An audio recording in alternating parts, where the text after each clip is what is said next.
Good morning friends. मैं सलोनी आप सभी का अपने यूट्यूब चैनल पर स्वागत करती हूं। आज हम देखेंगे 29 अगस्त की शिक्षा जगत की मुख्य खबरों के बारे में। बिना परीक्षा प्रोन्नत नहीं होंगे अंतिम वर्ष के छात्र। उच्चतम न्यायालय ने शुक्रवार को अहम फैसला सुनाते हुए कहा कि राज्य और विश्वविद्यालय 30 सितंबर तक अंतिम वर्ष की परीक्षाएं आयोजित किए बगैर छात्रों को प्रोन्नत नहीं कर सकते। कोर्ट ने परीक्षाएं कराने के लिए यूजीसी के फैसले को पूरी तरह सही ठहराया। 30 सितंबर तक करानी होंगी विश्वविद्यालय की सभी परीक्षाएं। 6 जुलाई को यूजीसी ने जारी किए थे परीक्षा को लेकर दिशा निर्देश। परीक्षा कराने में कोई अड़चन नहीं, योगी। मुख्यमंत्री योगी आदित्यनाथ ने कहा कि मेडिकल और इंजीनियरिंग के दाखिले को परीक्षाएं कराने में प्रदेश सरकार को कोई परेशानी नहीं है। प्रदेश सरकार नीट और जेईई परीक्षाओं के आयोजन का समर्थन करती है। उन्होंने कहा कि 9 अगस्त 2020 को राज्य में बीएड की प्रवेश परीक्षा में लगभग 5 लाख अभ्यर्थी शामिल हुए। इस परीक्षा में कहीं से कोरोना संक्रमण की कोई समस्या संज्ञान में नहीं आई। इसी प्रकार लोक सेवा आयोग उत्तर प्रदेश की परीक्षा भी सफलतापूर्वक संपन्न कराई गई। बिना परीक्षा डिग्री नहीं मिलेगी।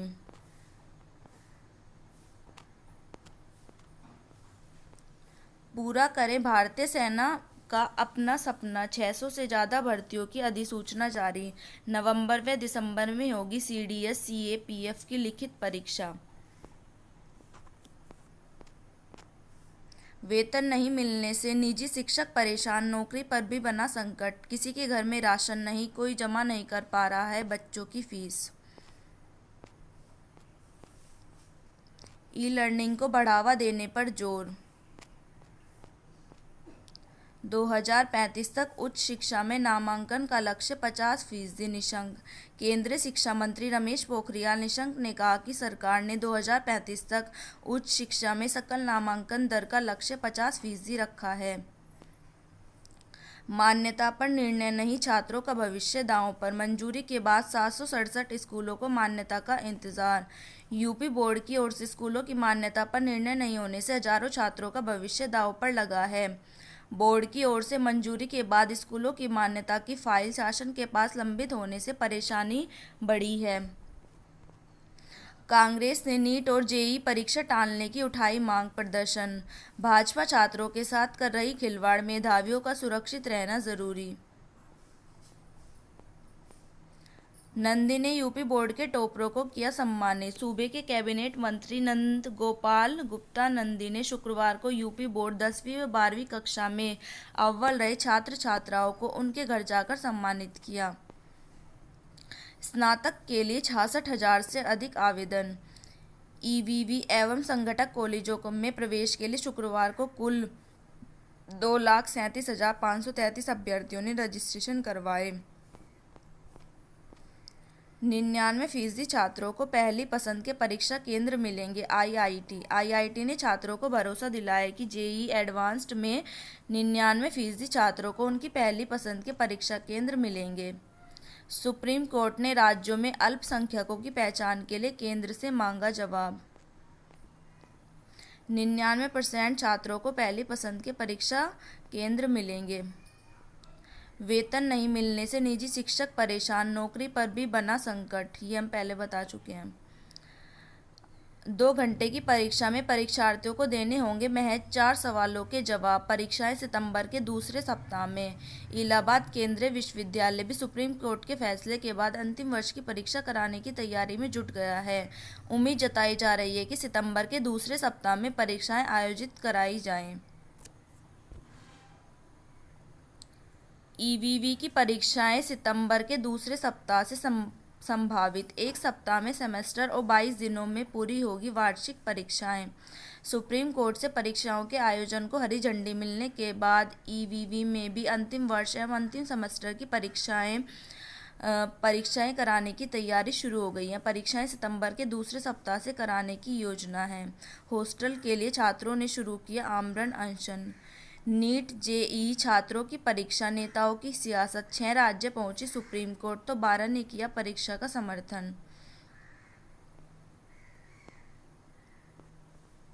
आवेदन के समय योग्यता न रखने वालों को नियुक्ति का अधिकार नहीं, हाई कोर्ट। इलाहाबाद हाईकोर्ट ने कहा कि आवेदन के समय योग्यता न रखने वाले को नियुक्ति पर विचार किए जाने की मांग करने का अधिकार नहीं है। कोर्ट ने सहायक अध्यापक भर्ती में आवेदन के बाद बीटीसी कोर्स पूरा करने वाले याची को राहत देने से इनकार करते हुए याचिका खारिज कर दी। यह आदेश न्यायमूर्ति पंकज भाटिया ने सचिन पुरोहित की याचिका पर दिया है। याची का कहना था कि उसने सहायक अध्यापक भर्ती 2019 में आवेदन किया। वह बीटीसी 2015 बैच का छात्र है, लेकिन द्वितीय सेमेस्टर में फेल हो गया था। फिर बाद में परीक्षा देने पर सफल घोषित हुआ, लेकिन सहायक अध्यापक भर्ती आवेदन भरते समय वह बीटीसी पास नहीं था, इसलिए उसकी नियुक्ति पर विचार नहीं किया गया। इस पर कोर्ट में याचिका दाखिल की। याची का कहना था कि नियुक्ति के समय उसने योग्यता हासिल कर ली है, इसलिए उसकी भी नियुक्ति पर विचार किया जाए, लेकिन कोर्ट ने उसके तर्क को सही नहीं माना। आवेदन में त्रुटि करने वालों के प्रत्यावेदन पर विचार का निर्देश। 69,000 सहायक भर्ती में आवेदन में गलती करने वाले अभ्यर्थियों को राहत देते हुए हाईकोर्ट ने बेसिक शिक्षा परिषद को निर्देश दिया कि अभ्यर्थियों के प्रत्यावेदन पर नियमानुसार निर्णय लिया जाए। आवेदन भरते समय त्रुटि करने वाले दर्जनों अभ्यर्थियों ने हाई कोर्ट में अलग अलग याचिकाएं दाखिल की हैं। लक्ष्मी देवी व 16 तथा उषा देवी व अन्य की याचिकाओं पर न्यायमूर्ति पंकज भाटिया ने सुनवाई की। याचिगण का पक्ष रख रहे अधिवक्ता सीमांत सिंह का कहना था कि याचिगण ने 69,000 सहायक अध्यापक भर्ती के लिए आवेदन किया था। गलती से आवेदन के पहले कॉलम में उन्होंने अपनी प्रशिक्षण संबंधी योग्यता भर दी, जिससे उनका आवेदन स्वीकार नहीं किया जा रहा। बीएड में प्रवेश और परीक्षा के लिए नई गाइडलाइन जारी। पढ़ाई के 200 दिन पूरे होने पर वार्षिक परीक्षा करा सकते हैं विवि। कोरोना काल में बीएड के प्रवेश से लेकर वार्षिक परीक्षा कराने की guideline national council for teacher education (NCTE) ने जारी कर दी है। एहतियात के साथ कॉलेजों में प्रवेश प्रक्रिया पूरी कराई जाए, जबकि पढ़ाई के 200 दिन पूरे होने के बाद विश्वविद्यालय प्रशासन परीक्षा करा सकते हैं। यह प्रवेश की गाइडलाइन। एक कक्ष में एक ही काउंटर होगा। प्रत्येक काउंटर के सामने 2 गज की दूरी पर सफ़ेद गोले बनाए जाएं। उन गोलों में ही छात्र छात्राओं को खड़ा किए जाए।